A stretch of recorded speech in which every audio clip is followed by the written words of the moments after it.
ya casi todos nos conocimos la vez anterior. Muchísimas gracias por invitarme otra vez a seguir hablando sobre el tema de la basura y cómo es que podemos relacionarnos con este problema que aqueja a todo el mundo y cuáles son las posibles o pequeños cambios que cada uno de nosotros podemos aportar para ir generando una transición hacia un estilo de vida que tenga un impacto mucho menor en el planeta, ¿no? Y más allá de eso, no solamente generar un impacto, tratar de minimizar nuestro impacto negativo en el planeta, sino tratar de revertirlo y de regresarle algo a la Tierra positivo de tanto que nos da, ¿no? Cómo es que en lugar de tratar de llegar a cero únicamente, cómo podemos empezar a regresarle de nuevo. La vez anterior tuve la oportunidad de presentarles algunas estadísticas sobre el problema de la basura, cuál es la estrategia que estamos realizando en la empresa Basura Cero para mitigarla, y para hacer un breve resumen, trata de cómo relacionar nuestra forma de consumo de una manera con los productos que consumimos, y a partir de eso entender cómo no generar residuos, ¿no? Más allá de las alternativas que nos presenta los avances científicos, industriales, tecnológicos, como puede ser el reciclaje de algunos residuos, cómo podemos llegar a conceptualizar un estilo de vida en el que no generemos ningún tipo de residuo, o que lo que generemos pueda retornar al ciclo natural de vida, ¿no? Esto entendido en el que la basura es el resultado de un ciclo natural que fue roto y que por lo tanto existe un desperdicio. Esto en la naturaleza no lo podemos encontrar en ningún otro lado, ¿no? Somos la única especie sobre la Tierra que ha roto este ciclo natural y que ha generado este desperdicio. En México, hablando un poco de las estadísticas que hablábamos la vez anterior, en México estamos generando alrededor, se dice que son entre 80,000 y 100,000 toneladas de basura diarias. Eso es algo brutal, ¿no? De pensar que nuestro país es uno de los más poblados, que tenemos una cultura de alimentación cada vez más apegada a la de nuestros vecinos, ¿no? Nuestra cultura, nuestras tradiciones han ido desapareciendo y siendo sustituidas por las del consumismo globalizado en diferentes tipos de productos, ¿no? Entonces, pensemos que en la Ciudad de México, por ejemplo, hay diferentes estaciones de transferencia de los residuos. Una vez que los recogen en sus casas, se van a estas estaciones de transferencia donde se hace una separación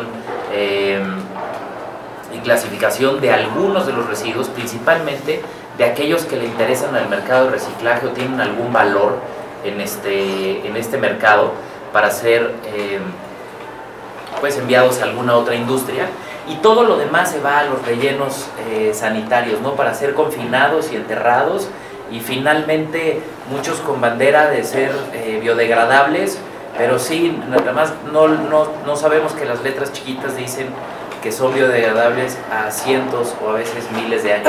¿Por qué se llaman sanitarios, no? Los rellenos, pues yo creo que es un término que se acogió hace mucho tiempo, y desconozco el origen, pero finalmente yo creo que tiene que ver con, pues esencialmente con el confinamiento y con la liberación, digamos, de este problema.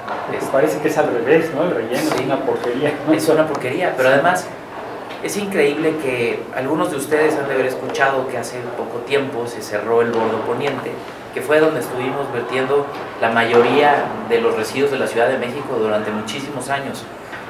Al concentrar tantos residuos, hay un efecto inmediato en la concentración de los residuos sólidos urbanos, que es que empiezan a generar gas metano, que es el famoso biogás, que tiene cualidades de combustión a lo mejor un 10% menor del gas LP o el del gas natural. Es un poquito menos lo que quema, pero realmente es muy útil.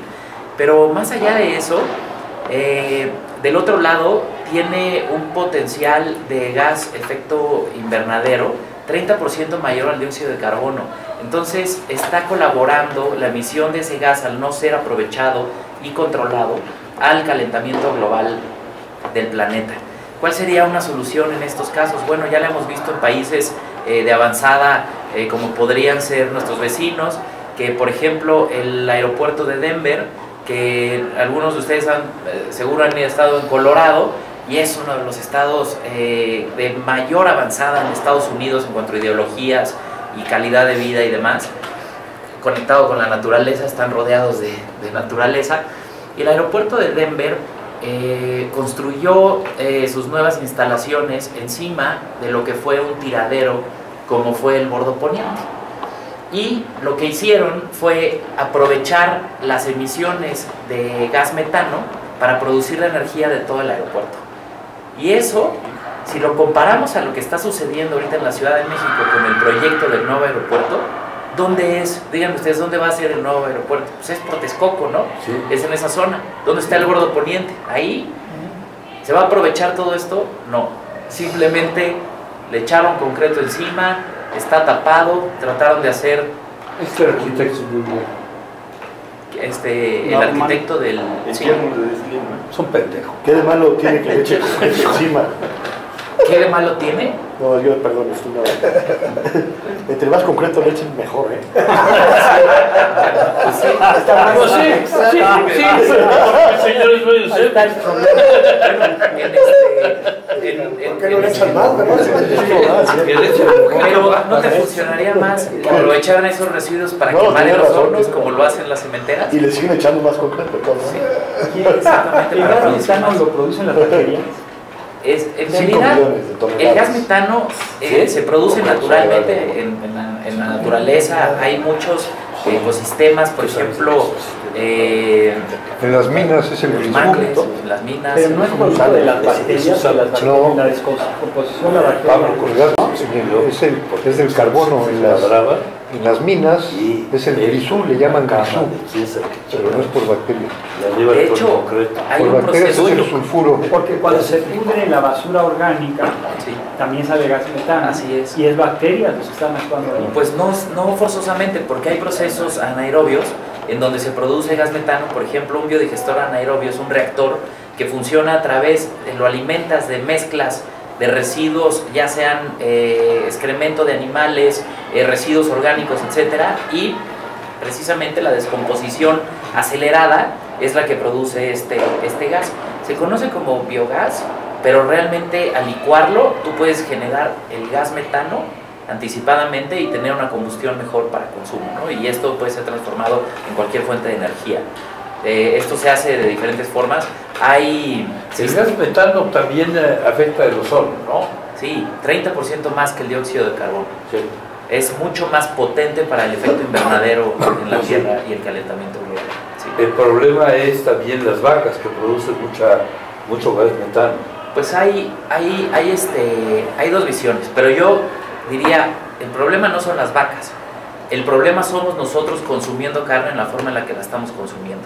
Las grandes concentraciones de ganado en las extensiones de tierra como lo hemos tenido, en las que las limitamos a un espacio confinado con muy poco para poder hacer, y en ese mismo lugar se concentra todo el excremento de las vacas.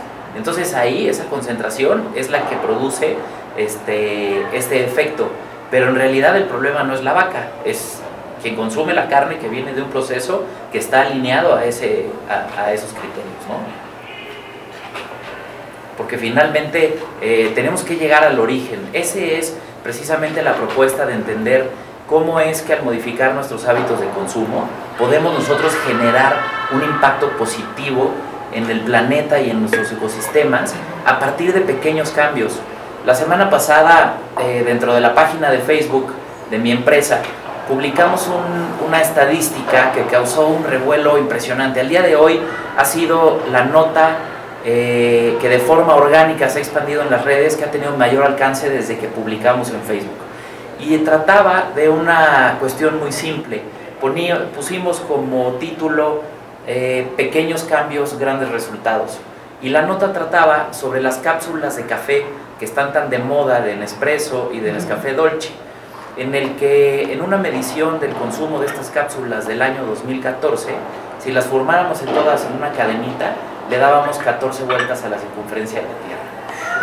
Y esto es un residuo generado a partir de la mercadotecnia, del consumismo, del facilitar las cosas de una manera tal vez y muchas veces innecesaria, que nos limita en nuestra toma de decisiones de qué café es el que queremos, porque lo tenemos que usar en una máquina específica que solamente acepta este tipo de cápsulas. Es muy bueno. Seguramente, pero te puedo decir que no es más o menos bueno que el café de olla o que un espresso preparado tradicionalmente en una prensa francesa o en una cafetera italiana o en las tantas formas con las que hemos preparado el café a lo largo de la vida. Expreso ya te está solicitando de que tú le entregues las cápsulas viejas y te da determinadas... No, nada más te las recibe. ¿Eh? Nada más te las recibe. No, creo que te dan algo, o sea, por ahí Las gracias. te dan, aparte de las gracias, te dan unos paquetes. Ah, pues yo los he llevado y no me han dado nada. Pues te han vendido. No, yo creo que es muy bueno. Ahora, eso no se puede... ¿Por qué te las piden estos del Expreso? Bueno, posiblemente yo les la puedo hablar de La Rex. rellenan. No, pero muy buena pregunta. ¿Por qué te lo Sí, Porque ellos las reciclan. Pues bueno, no. El café lo usan mucho para fertilizante. Definitivamente es un fertilizante extraordinario. Y las porquerías que son de aluminio son reciclables. Pues no exactamente, perdón que te corrija en este sentido, yo tuve la experiencia directa con la empresa Nespresso y Nescafé Dolce, que las dos pertenecen a Nestlé. Hace 4 años les desarrollamos la primera estrategia de reciclaje de estas cápsulas.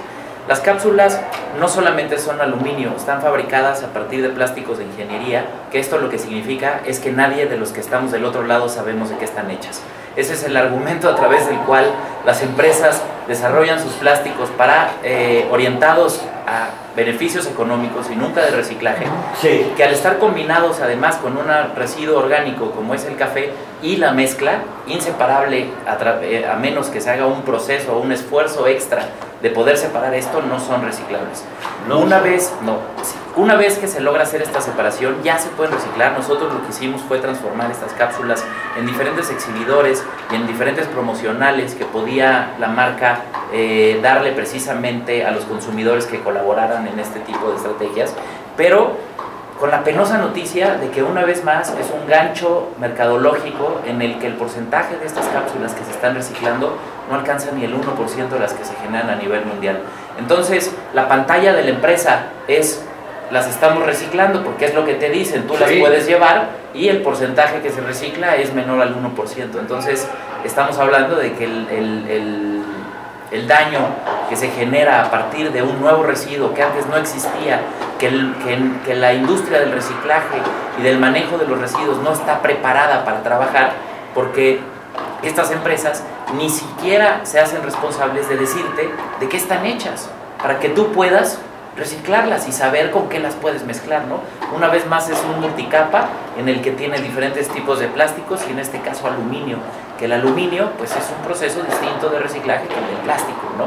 Y lo mismo pasa con el café, que el café pues también tiene un proceso distinto para su reaprovechamiento. Entonces estamos hablando de que crearon en nosotros una necesidad que antes no existía.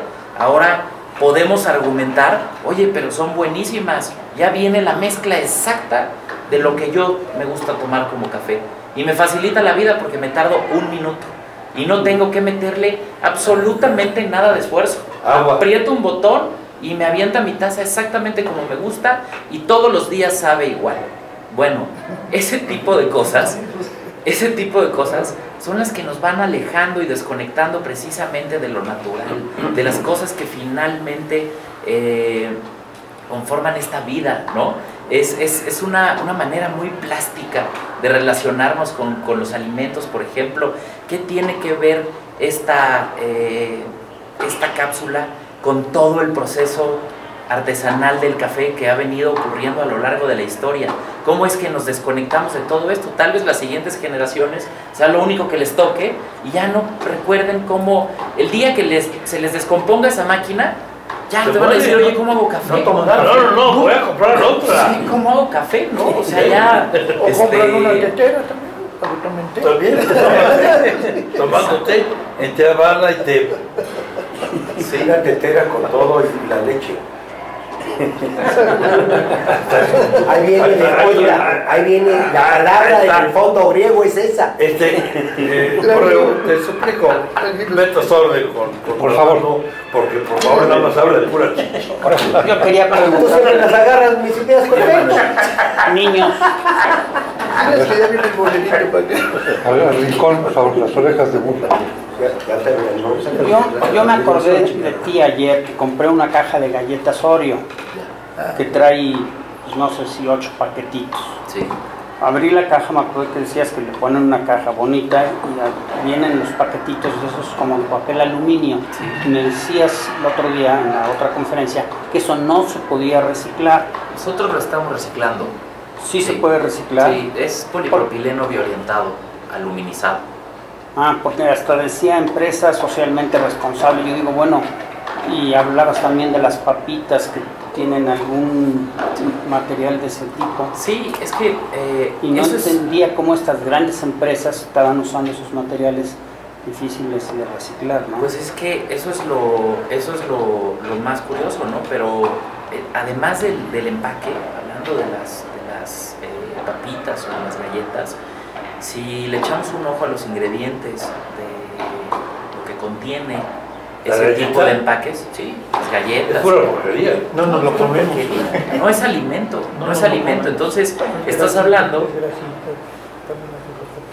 de que, una vez más, ¿qué es lo que estamos consumiendo, no? ¿Qué es lo que estamos consumiendo? Hay un autor que ha dedicado varios de sus libros al tema de la forma en la que nos alimentamos. Uno de los más famosos se llama El dilema del omnívoro, que es cómo nos relacionamos de si debemos de comer carne, si comemos carne, cómo comer la carne, qué es lo que nos alimentamos, todo esto. Y hay una frase de él en uno de sus libros que a mí me encanta, y dice: para saber cómo comprar en el supermercado, un consejo que yo les daría es, si al leer los ingredientes estos son impronunciables, literalmente son incomibles, no debes de comerlos. Pues Y no, si no este quiero el producto- súper. Sí, pues yo digo, Al yo mercado. y No hay que ir al mercado. hay que ir al mercado. Y dice, Sí. y si el producto que van a comprar, su abuelita les preguntaría, ¿y eso qué es? No lo compren, porque seguramente no es natural, porque si no su abuela los conocería, ¿no?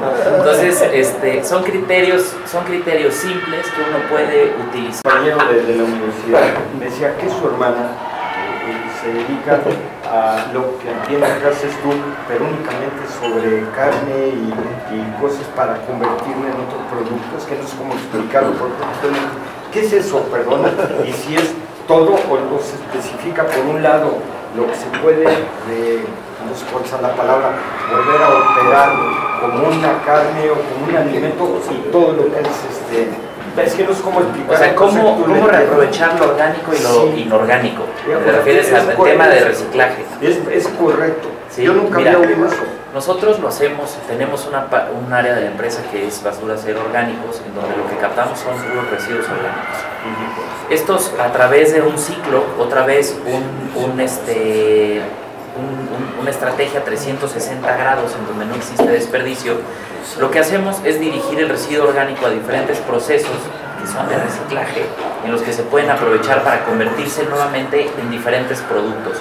Uno de ellos es la composta tradicional, que eso sucede todo el tiempo en la naturaleza. Se está composteando la materia orgánica para volver a nutrir a su sistema. Fíjense, ¿cuántas veces no hemos visto al barrendero en el camellón lleno de árboles barriendo todas las hojas que hay ahí. Bueno, le está quitando el alimento a la tierra, porque esas hojas son las que nutren nuevamente el suelo y que permiten que se generen las condiciones para que existan, por ejemplo, los hongos, que son responsables en un 80% de la vida de un árbol. Son datos increíbles.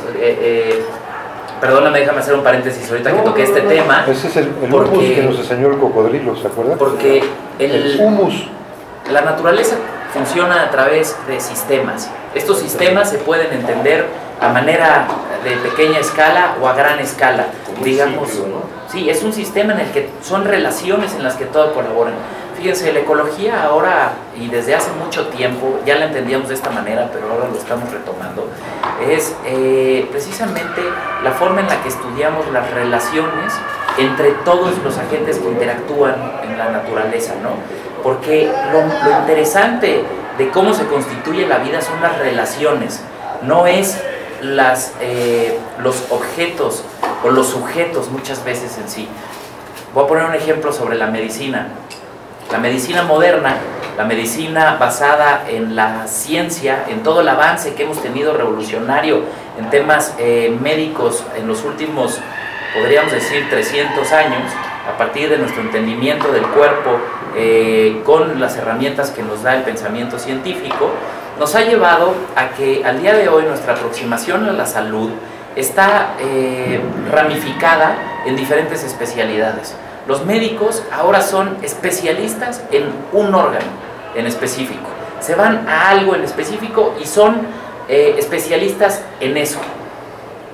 ¿Dónde ataca la enfermedad del médico en este momento de la vida? Cuando se presenta la manifestación dentro de su campo de conocimiento, vamos a hablar del corazón, viene un infarto, en ese momento entra el cardiólogo, ve que las arterias están tapadas y hace un procedimiento para destapar estas arterias y poder permitir el flujo de sangre nuevamente en el corazón. Esto nos ha llevado a entender el cuerpo precisamente como estos objetos o estos órganos por separado que funcionan dentro de nosotros para hacer la vida, ¿no? Bueno, la medicina holística o la medicina que se aproxima de otra manera al cuerpo está orientada a las relaciones entre estos órganos para poder sanar a la persona. Es decir, nuestra salud no significa que nuestro corazón esté bien, que nuestro hígado esté bien, que nuestras manos estén bien, que nuestro cerebro esté bien. Nuestra salud es el resultado de que todo eso esté coordinado y funcionando bien, ¿no?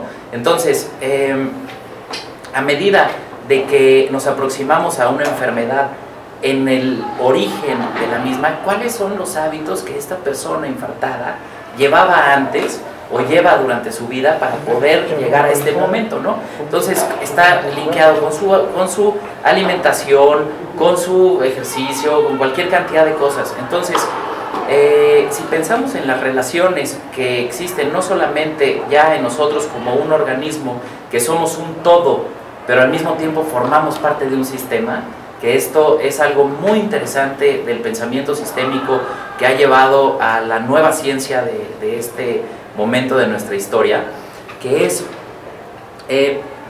si lo piensan, el avance científico más importante que hemos tenido en los últimos años proviene de la física cuántica, de la teoría de la relatividad y todo lo relacionado con la física de partículas, que nos ha permitido entender de una manera increíble cómo funciona no solamente nosotros, sino el universo, ¿no? Pero esto nos ha llevado a darnos cuenta que precisamente cada vez que estos científicos tratan de encontrar ese bloque o esa semilla de la vida de la cual suponemos emana todo, nunca llegan a esa respuesta, siempre encuentran un sistema más pequeño operando. Y cada vez que hemos llegado a lo más chiquito, llegamos otra vez a un sistema más pequeño operando y nunca hemos encontrado esa partícula que supuestamente es la que origina todo, ¿no? Siempre es un sistema más pequeño. Pero a su vez, cada uno de esos sistemas son un todo y a la vez son parte de un sistema. Y eso, si lo llevamos a lo grande, es lo mismo que pasa con nosotros. Nosotros como ser humano, como persona, como individuo, somos eso, somos un todo, pero al mismo tiempo formamos parte de un sistema más grande, ¿no? Y eso es cómo se va escalando el problema o la relación entre los diferentes seres vivos, en el que a través de este funciona la naturaleza. Y les decía yo que un hongo tiene la responsabilidad del 80% de la vida de un árbol, y esto se debe a que los hongos funcionan como la red neuronal en los bosques, que transmite no solamente la información, sino los nutrientes a través de este compostaje natural que cae en los suelos, se absorben, y está comprobado que un hongo puede transmitir, fíjense, esto es muy chistoso, el oso se come un salmón que viene subiendo por el río, se sale del mar, se lo come. El oso desperdicia parte del salmón que deja tirado porque está alimentándose de los órganos que son más nutritivos y deja algo ahí. Eso se suma al sistema composteándose dentro de la tierra, y otros animales participan hasta que se descompone. Y uno de los principales elementos que aporta el salmón al ecosistema del bosque, arriba del río, lejos del mar, es el nitrógeno que trae del mar. Ese nitrógeno es absorbido por la tierra, transmitido por los hongos en esta red neurológica del bosque, que son la red que teje los hongos, y está comprobado que un árbol a 10 kilómetros cuadrados a la redonda de ese hongo particular absorbe el nitrógeno de ese salmón que tomó este hongo.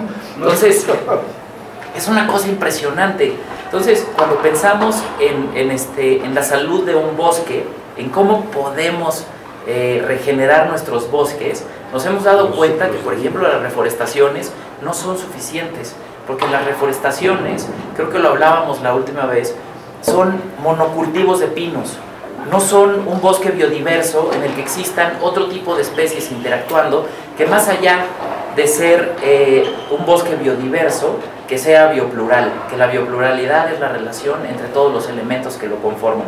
Entonces así es como la salud de un bosque se compone. Y la composta, por ejemplo, volviendo a los residuos orgánicos, es un proceso acelerado de esto que naturalmente ocurre. Al final, cuando nosotros, si nos enterraran en la tierra al morir, estaríamos viviendo un proceso de reintegración a la tierra a través de una composta natural, en el que nuestro cuerpo sería parte de los nutrientes que alimentan otra parte del sistema, ¿no? Entonces, una vez que se tiene el reciclaje de orgánicos, se puede obtener subproductos como pueden ser mejoradores de suelo, que es esta tierra que surge de un proceso de compostaje que funciona como abono. Se puede obtener biogás, el gas metano del que estábamos hablando, para producir energía eléctrica o sustituir cualquier otro tipo de energía a través de este consumo. Y se puede generar nuevamente alimento, en el que le estamos dando la vuelta a este residuo, para que una vez más, a través de los cultivos, con estos mejoradores de suelos y demás, vuelva a ser alimento. Puede ser alimento en otra etapa, por ejemplo, para los animales. Hay muchos animales que aprovechan el residuo del consumo humano, ¿no? En las gallinas, les contaba yo que tenemos en este momento cerca de 3,000 gallinas rescatadas y rehabilitadas, que vienen de procesos industriales de huevo, en el que estas gallinas nacieron en una jaula, nunca estiraron sus alas, nunca tocaron el suelo, nunca vieron a otra gallina. Las compramos, las dejamos libres y se rehabilitan de esta manera. Ellas empiezan a comer bichitos, a estirar sus alas, a volar a su nido, a bañarse en la tierra, y el resultado es que nos dan de 3 a 4 veces más huevos de cuando estaban encerradas. Entonces, en este proceso de huevo, nosotros llamamos que no es un huevo orgánico certificado, es más bien lo que podríamos identificar como un huevo de granja, como lo comimos hace mucho tiempo, y más allá nos gusta decir que es huevo de gallina feliz, ¿no? Entonces tiene un sabor diferente y demás.